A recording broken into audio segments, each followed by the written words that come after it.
Fun fact, the show was actually my first real introduction to the character of Daredevil. Like, I knew who he was as a kid, but I didn't actually know what made Daredevil Daredevil. Like, I knew what his basic power set was. I know that he had heightened senses. I knew he dressed up as a devil, and I knew he was a blind lawyer.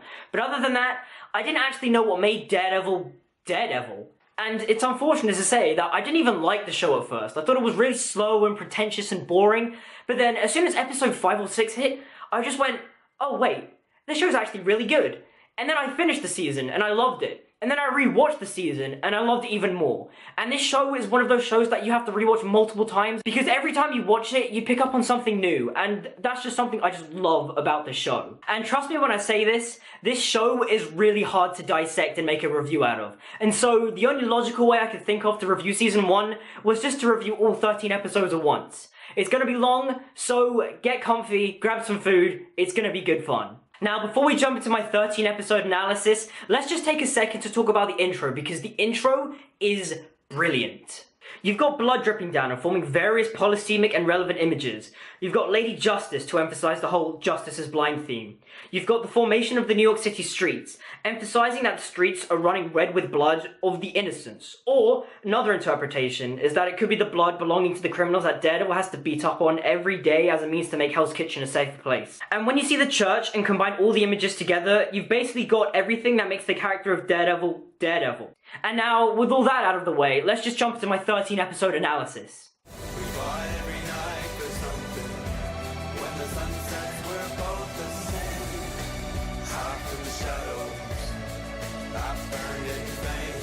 So the first scene of the show shows us young Matt Murdock saving an old man crossing the street, getting blinded by the chemicals. And I love how this is the very first scene, because it lets us know that deep down, no matter how bad things get for Matt and how brutal he becomes, he really is deep down a hero. And not only that, it's also a really good reimagining of the Stan Lee origin. And now we get to the confessional scene, the scene that I personally love, because you get to see so many different sides of Matt just in one scene. You get to see the inner child of Matt Murdock when he talks about his father. You can just see the glee in his eyes as he talks about him. And you can tell that till this day, Matt Murdock's father is his hero. And not only that, you can also see the excitement Matt gets when he talks about his father's brutal boxing techniques. This scene also gives birth to the idea of the devil costume and letting the devil out. And it's also the genesis of the design of the devil suit. Now, letting the devil out is a common theme, and we see it personified multiple times throughout the season. Especially when Matt works himself into one of his berserker rages, where he just constantly beats up criminals in the face repeatedly. This scene also allows us to get inside Matt's head, and we finally understand why he snaps and decides to become a vigilante, or the devil of Hell's Kitchen as they like to call him. You can just tell how sick and tired Matt is of just hearing years of constant abuse and violence going on in his neighborhood, and how now is the time where he finally decides to take up action. And not only that, Charlie Cox just absolutely nails this scene. He is truly fantastic. Now, the woman trafficking scene that precedes the confessional scene is ripped directly from Frank Miller's The Man Without Fear. In fact, it's pretty much the ending to Daredevil The Man Without Fear, and it's just great. And a funny thing that I noticed this time around is that there's just a guy sitting there eating a sandwich. Like, that's hilarious. I love our introduction to Foggy in this show. The conversation he has with Matt on the phone is really good, and the blind joke he makes is hilarious. And not only that, I love just how innocent Foggy is. Like, his version of bribing is getting Brett's mother cigars. How innocent is that? I love Foggy. But once again, it also lets us know that deep down, Foggy is a good person. No matter how much he talks about money, or just making money and like being like greedy and like getting rich, we know that deep down he cares about people. I really like that they used the ending to the Avengers as a reason as to why Hell's Kitchen is such an awful place. It just helps to build layers to the world, you know, it helps it feel grounded and connected into the MCU. Now, our introduction scene to Karen Page is great. Not only is there fun banter between Matt and Foggy, but it also sets up the reason as to why Karen is interested in Matt, because, you know, he was the one who actually believed her. And not only that, it also sets up the Samaritan theme that we used to bookend Wilson Fisk's arc at the end of the season. It's just brilliant. Now, the fight in the rain is just awesome.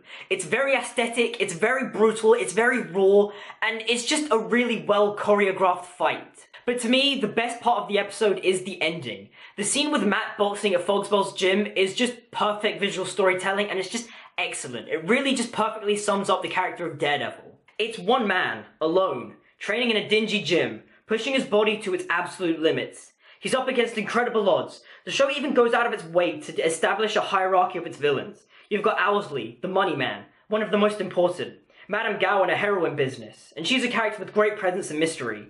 You've got Nobu and his unknown organization. It's pretty much the Hand. And it goes all the way down to the common street thugs, controlled by the Russians, and the score really just helps to complete the scene. It's just perfect. We fly every night for something. When the sun sets, we're both the same. Hide from the shadows. I've burned in veins. In this episode, not only are we introduced to Claire, who turns out to be a really great love interest for Matt this season, not only do we get that fantastic scene where Matt is interrogating the Russian on the roof and saying that he enjoys fighting crime, not only do we get a fun side story with Foggy and Karen staying out all night and just having a really wacky time, but we also get a really powerful adaptation of Matt's origin story. Ultimately, the episode is just Matt trying to reunite a child with his father, something that he wished could happen to him. And the show does a really good job at making Battling Jack Murdoch a really sympathetic character. You see him struggle to balance his failing boxing career whilst also looking after his blind child. And the show is really subtle in letting you know that Battling Jack Murdoch is a mob enforcer. You've got to be really paying attention. I mean, he comes home with just these weird bruises and cuts that you wouldn't normally get in a boxing fight. And not only that, you just have these moments where he's just sitting there in deep and quiet reflection. But as the episode moves on, it becomes clearer to Jack that he can't continue to live his life like this, which is why he decides not to throw away the match with Creel. And the scene where we see Battling Jack win his final fight is just fantastic. You finally get to see young Matt hear his dad finally win a fight.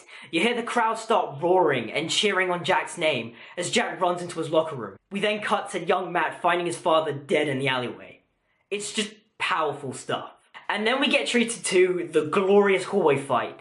Not only is it just visually aesthetic and just a kick-ass action sequence, but it's also just thematically relevant. We finally see Matt beat up the Russians and save that little boy and reunite him with his father. Something that he just wished that could happen to him. It's just... I love this show. We fly every night for something. When the sun sets, we're both the same. Hide from the shadows. I've burned in veins. This episode is just an episode of Law & Order, but with vigilante actions in it. And you know what? It's not a bad thing, it's pretty good. It's kind of what you would have expected from a typical Daredevil show. We also have that really brutal bowling alley fight where Mr. Healy just breaks people's bones and is like smashing people's heads in with bowling balls. It's brutal stuff. And it also drives into the main plot where Wesley gets Nelson and Murdoch to defend Mr. Healy. And this episode also gives Foggy a really good arc, where Matt teaches Foggy the lesson of you shouldn't just take cases for money. You know, you should actually be caring about who you're representing. And you've got that great exchange between Foggy and Matt where Foggy goes, if only you could see the number of zeros on this check. And then Matt goes, yeah, but you would question it if you wouldn't. That's just brilliant stuff. We also get our first introduction to Ben Urich, and the actor who plays Ben Urich is just fantastic. He feels like comic book Ben Urich just ripped straight off the page. And the main thing to take away with Ben from this episode is that he always needs to write a story that's relevant. You've got that great exchange between him and Ellison, where Ellison's trying to force him to write a fluff piece about the New York subway line, which Ben folds and actually does right at the end of the episode. And with the introduction of Ben, we also learn that the power dynamics in Hell's Kitchen are changing. No longer is there a sense of honor among thieves, but instead people are just killing everybody. There's no sort of respect or honor when it comes to the criminal element in Hell's Kitchen anymore. And a key thing to point out with Ben in this episode is that, do you remember how the mobster said that Ben never involved his kids in his expose on him? Well, this time around, when Ben gets involved in the Wilson Fisk expose and he starts going after his mother, that's what ultimately gets him killed. And I love how the one time that Ben actually decides to involve someone's family, it gets him killed. And the trial itself is really good, and Matt has an amazing speech about good and evil. The way Charlie Cox delivers the lines are just absolutely fantastic, and the speech itself is really thought-provoking. As every other speech is in this show, because the speeches in this show are just mwah.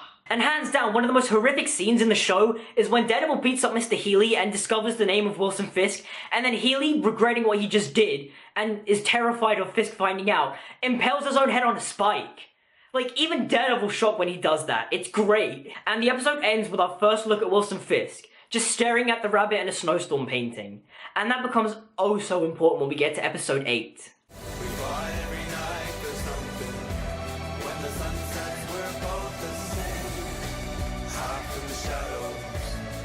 I've burned in veins. Now, episodes 4 to 6 are a little section of the story I like to call the Russian Saga, mainly because it just revolves around Wilson Fisk and Daredevil taking out the Russians. Now, episode 4 is what you could consider as filler, but realistically, it's just downtime. It helps to push forward the plot. You start to see Ben and Karen's relationship blossom. You see Matt discover that being a vigilante causes the people that he loves to be in danger. I mean, that's pretty clear when Claire gets kidnapped. But you also have Wilson Fisk having his big fallout with the Russians. But also, Matt's realization that Claire can be put in danger isn't played in a sappy way like it would be in Flash and Arrow. In fact, it's handled in a very mature way. We see the Russians struggle with the threat of Daredevil, and how they're both just too proud to accept the help of Wilson Fisk. But when the Russians kidnap Claire, and Daredevil takes a page out of Batman's book and uses theatricality and deception as his ally, the Russians then admit that they need the help of Wilson Fisk, they swallow their pride, and ask him for help. It's just a shame that Anatoly embarrasses Fisk in front of Vanessa, which then, leads to Fisk beheading him with a car door.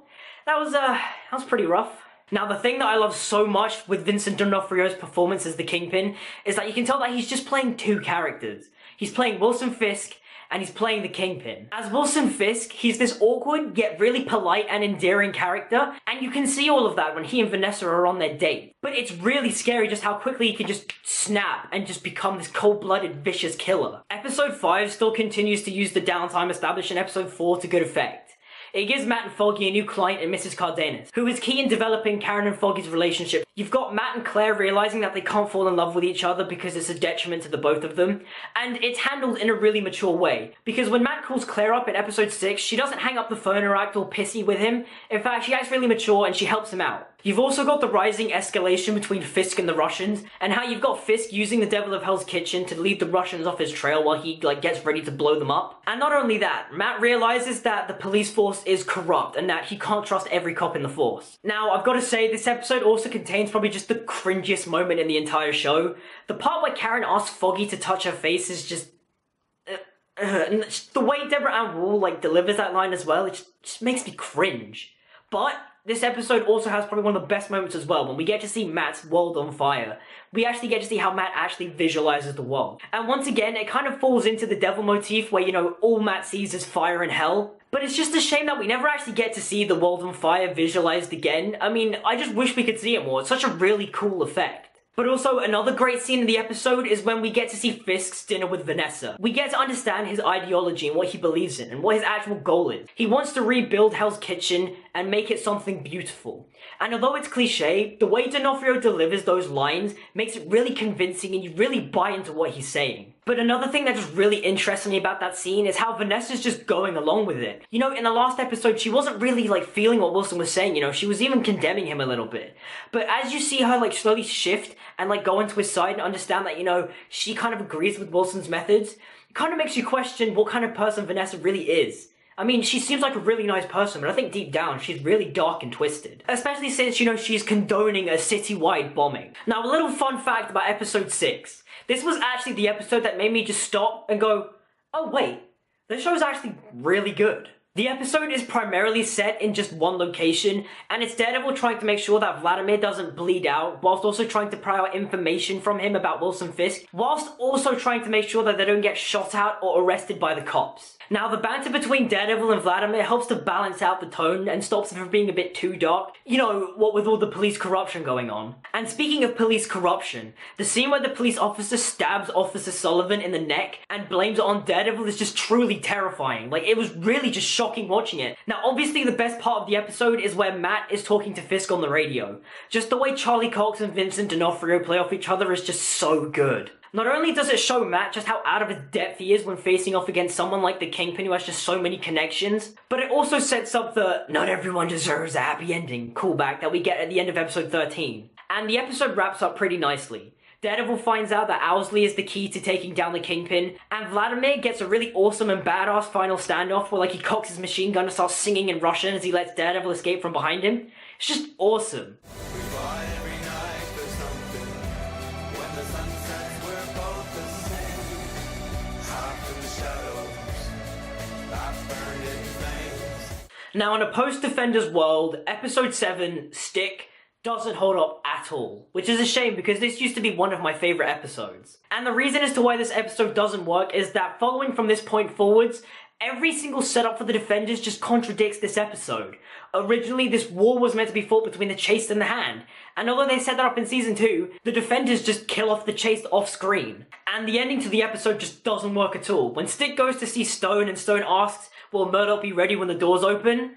It just doesn't work because no doors physically open for Daredevil to get involved in this war. Definitely a highlight of this episode is Scott Glenn as Stick. He's just ripped straight off the pages of Daredevil, the Man Without Fear. The thing that makes Stick really interesting is that although he's a dick to Matt, he's also his surrogate father. And no matter how mad Matt does get at Stick, he ultimately realizes that Stick is his surrogate father.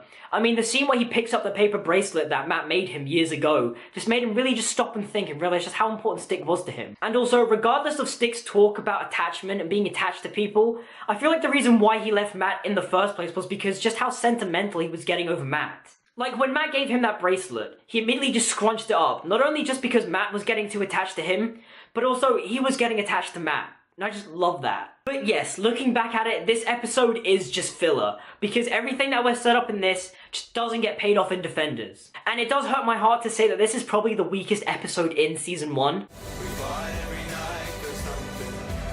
When the sun sets, we're both the same. Hop in the shadows. I've burned in flames. This episode is just haunting. It gives us the really dark and twisted origins of Wilson Fisk. And I have to say, I think Fisk is my favourite character in the entire show. Like, I love Matt. I think Charlie Cox does a phenomenal job as the character. But man oh man, do they make Wilson Fisk really compelling and just really complex. So first off, we see Wilson Fisk wake up in the morning and look at the rabbit and the snowstorm painting. And he does this religiously. And the reason why he does this becomes clearer to us at the end of the episode. We see Fisk make his usual omelette with herbs sprinkled on top. And we see him do this 3 times in the episode, just to emphasize just how meticulous and precise of a person he actually is. And I also like by the end of the episode when Vanessa stays for the night, we see her actually break him out of this routine, and we see just how comfortable she makes him feel. Now, the backstory with Wilson Fisk and his father just kind of emphasizes the fact that both Matt and the Kingpin are very, very similar. But there's also very distinct differences between the two. I mean, both of their fathers affected them very deeply. With Matt, his father is his hero. But with Wilson, his father turned him into a monster. Both their fathers let them take a sip of alcohol when they're younger. And there's a nice contrast between the two because Matt is very eager and likes the taste of alcohol, but Wilson, he's disgusted by it and spits it out. And also, both their fathers shaped their paths in lives. With Matt, he stayed in school and studied to become a lawyer, whilst Fisk's father told him that New York City was everything and that he should do anything in his power to make it his. And so Wilson Fisk started his dream to reshape the city and make it something beautiful. And now the scene where young Wilson Fisk kills his father just ties everything that we know about him together. His father sits him down in front of a blank wall and tells him to think about what kind of man he wants to be. And it also helps that the fact that the wall looks very eerily similar to a rabbit in a snowstorm. And then we see Wilson's father beat his mother. And it's at this point where Fisk decides that he's going to become a killer. But then we also learn that he didn't do it for himself. He did it to get rid of his father. And the fact that Wilson kept repeating keep kicking him, something his father told him to do when he was beating up his childhood bully, it just really emphasized the point that Bill Fisk really turned Wilson into a monster. And because of these outbursts of rage, it adds a whole new layer to everything Wilson Fisk does. Every time Wilson Fisk beats up someone and constantly hits them, we know that in the back of his mind he's just thinking, keep kicking him! Keep kicking him! And it's with repeated viewings do you just help appreciate the show. Why did Wilson Fisk buy a rabbit in a snowstorm? Because in the back of his mind, it reminds him of the blank wall. Every day when he wakes up and he looks at it, he decides what kind of man he wants to be. And this episode also does a really good job of progressing the plot for the season. Matt and Foggy get brought into Karen's expose with Ben Urich. Urich and the Devil of Hell's Kitchen meet, and just as they're about to expose Wilson Fisk, Fisk comes out to the world pretending to be their new savior. And it's at this point does Matt snap. And because of this outburst of rage, that's what makes Matt go to Father Landsman and talk about the devil in the next episode. And it's also emphasizing the idea that Matt is once again letting the devil out. We fly every night for something. When the sun sets, we're both the same. Hop in the shadows.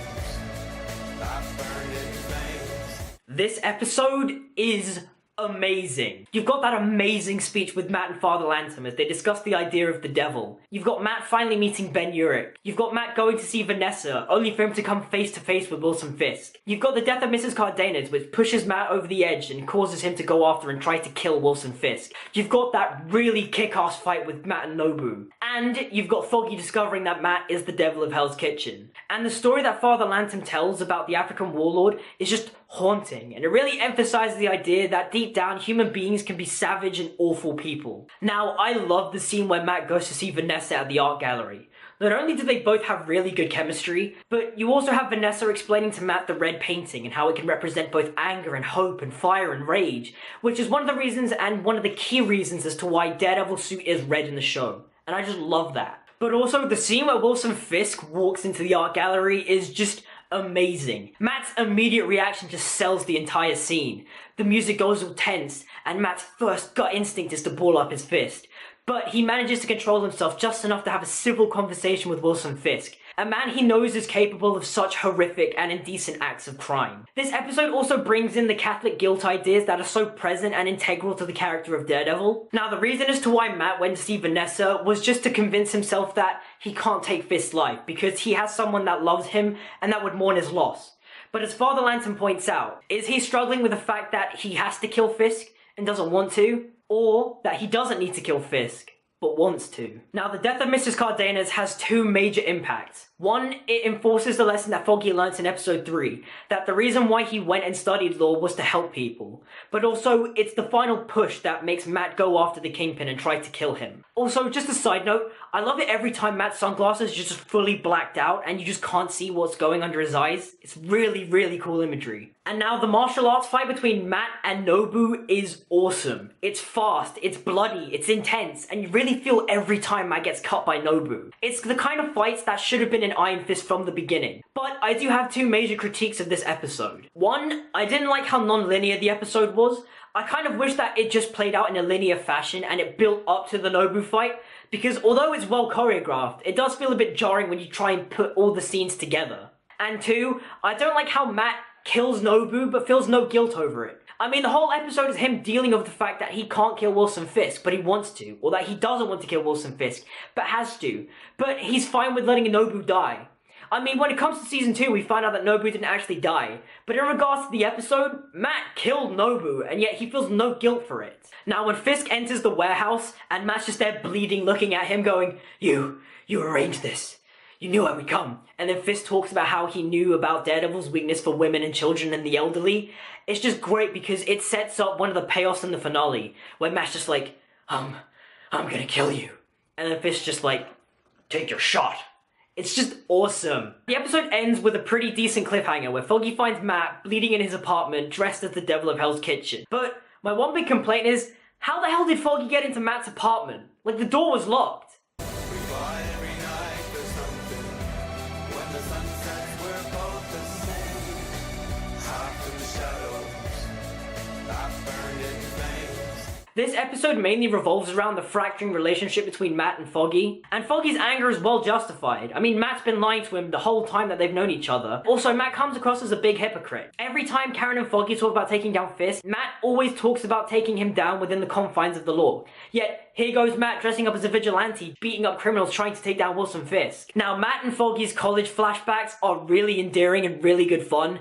The avocados joke, it's great. But also, they need to pay off the Punjabi joke. In a future season, Matt and Foggy need to get a Punjabi client just so I can hear Foggy speak Punjabi, because they need to pay that joke off. It's hilarious. Now, the episode also does a really good job in balancing out Matt and Foggy's viewpoints. Foggy's right. Matt is a hypocrite. He can't keep preaching the law by day and then by night being a vigilante. However, Matt actually justifies himself and tells a really sickening story. The story of how he actually first becomes Daredevil is really sickening, especially when you find out that the father was raping his own daughter.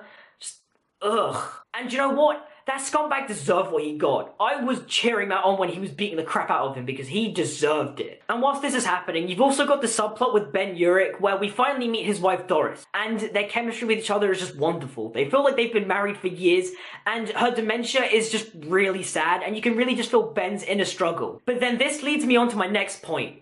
This episode also starts my love-hate relationship with Karen Page. Now, when Karen takes Ben up to the old hospice saying that it's for Doris, it seems like she's got nice intentions, right? But when we find out that it was just there to question Mrs. Vistain, aka Wilson Fisk's elderly mother, it really just made me not like her. Like, come on, be honest with the man, don't lead him there under false pretenses. We fly every night for something. When the sun sets, we're both the same. Hot in the shadows, I burn in flames. Now, The Path of the Righteous is the start of the third act of this 13-hour movie. Everything our characters hold dear are on the line. With Fisk, he has his one true love, Vanessa, lying in a hospital bed being poisoned. And we get that fantastic scene where he tells her that he can't pray for her because he doesn't actually know how to pray. He's just mimicking words in faith, and how the people that did this to her will suffer. And once again, we can add this to the category of how both Matt and Fisk are different people, because Matt's entire life is decided by his faith. And speak of the devil, we've got another fantastic conversation between Matt and Father Lantom. This time Matt talks to him about his innate devil that he feels within himself. And Father Lantom's response is just amazing. He talks about how possibly the devil was created as a concept to ensure that people tread on the righteous path. And Matt kind of takes this to heart, as when he tells Melvin Potter that he wants him to make a symbol, he chooses the symbol of the devil. Because every time he goes out on the streets as Daredevil, he wants the criminals to make a subconscious choice. That choice being, you can either turn away and tread on the righteous path, or you can do evil and get punished by the devil. And just what a way to end an episode. Having Karen kill Wesley? God damn it, you had to strengthen my love-hate relationship with Karen. Honestly, Karen, why did you kill Wesley? I loved Wesley, man.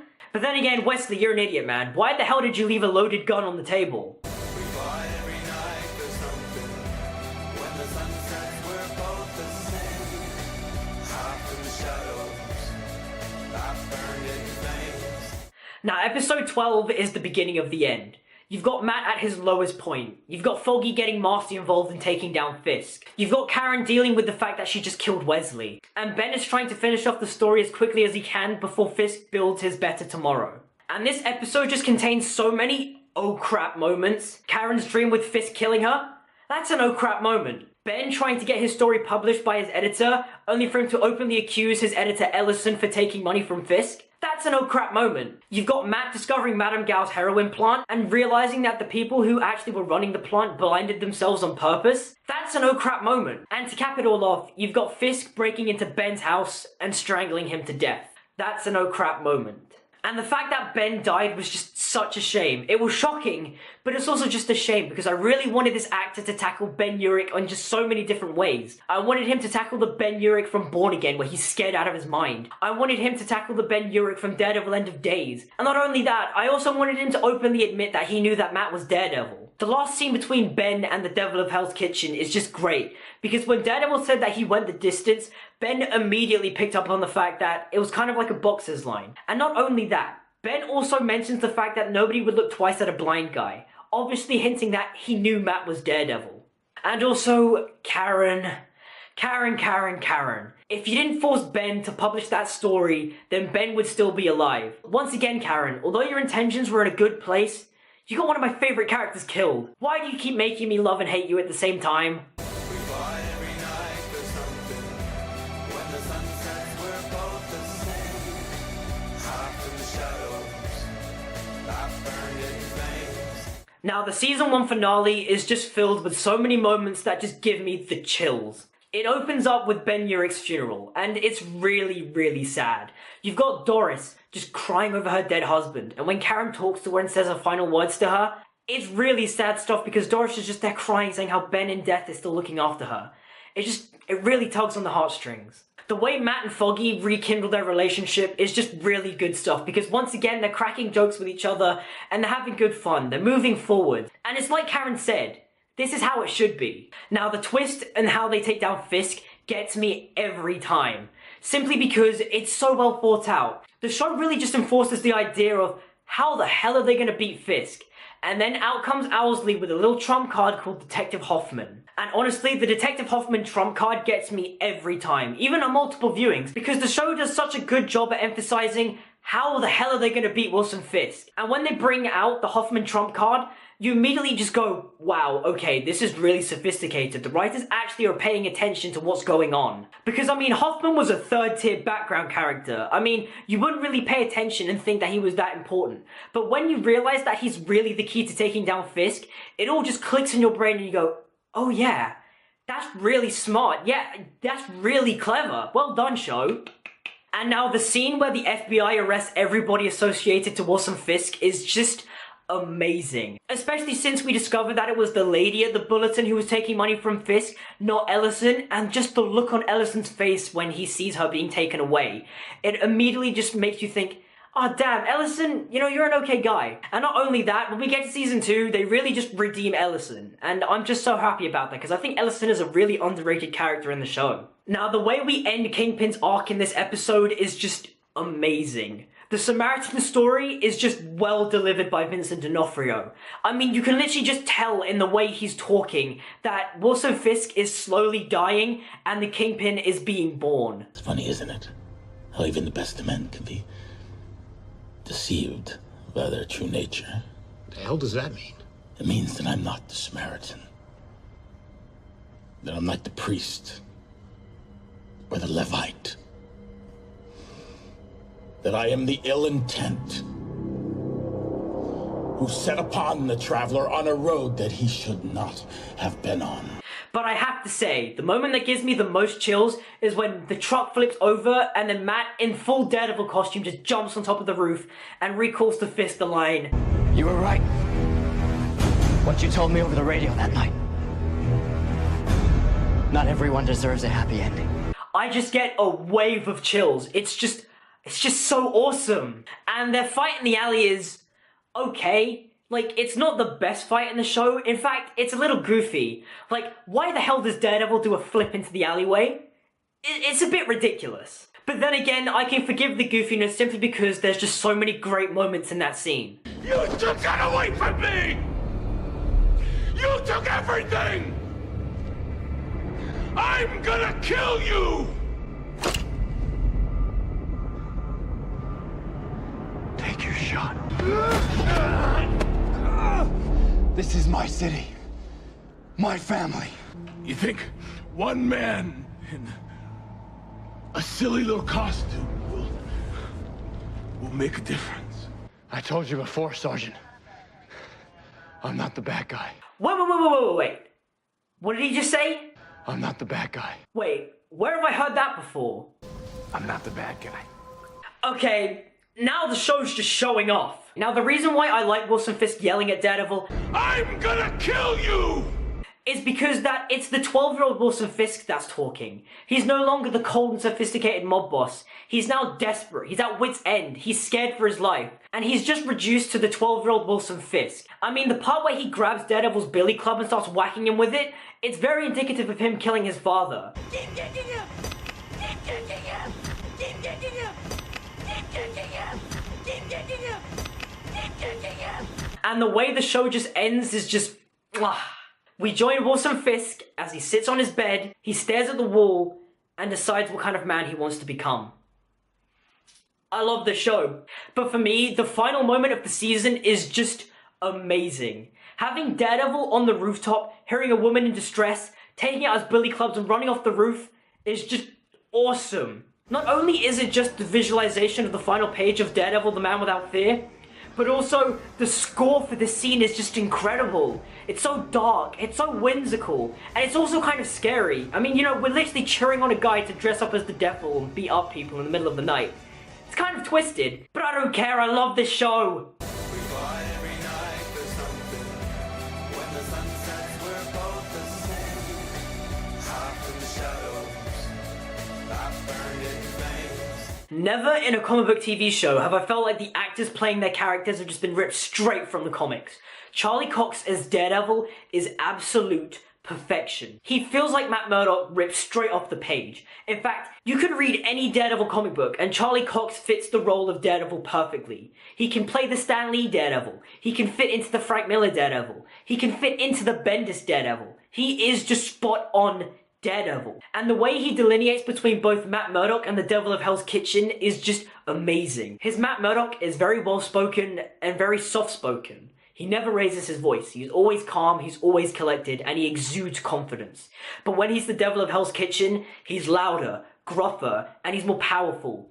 The voice he puts on is what the Christian Bale Batman voice should have been. Vincent D'Onofrio as the Kingpin is just outstanding. He's not the Kingpin from the comic books. In fact, he's something else entirely. He's not the traditional clean-cut Kingpin who crushes people's heads in. In fact, he's multi-layered. He's got so many different, complex views of the world, his motivation, his backstory. It's all really well done, and D'Onofrio just kills it. You've also got Deborah Ann Woll as Karen Page. She's gorgeous, but not only that, she's a really good character, simply because her moral principles are that she just believes in the truth. And we get to explore that further in Season 2. And Foggy will always be one of my favourite characters, simply because, deep down, he's really good-hearted. He might pretend that it's all about the money, but when you break Foggy down, he really cares about people, and he really cares about upholding the law. Now, I could go on about this show for hours. Honestly, I could. But honestly, I don't want to waste any more of your time. I know you guys are very busy people. But overall, Daredevil Season 1 is just fantastic. You've got beautiful imagery, beautiful writing, phenomenal acting, amazing cinematography. The soundtrack is one of my favourite Marvel soundtracks, period. And I can honestly say, without a shadow of a doubt, Daredevil Season 1 is an absolute masterpiece. It is the best thing that Marvel has ever produced, and probably will produce. It's just so well written, so well acted, so well shot. The score is phenomenal. It's just a masterpiece. Hey. Thank you guys for watching. If you like the video, leave me a comment down below. Like and subscribe and all that good stuff. Hit the notification bell to stay notified. My social media links are down in the description, so if you give them a look and a follow, that'd be real nice. And until we meet again, I'll see you guys next time.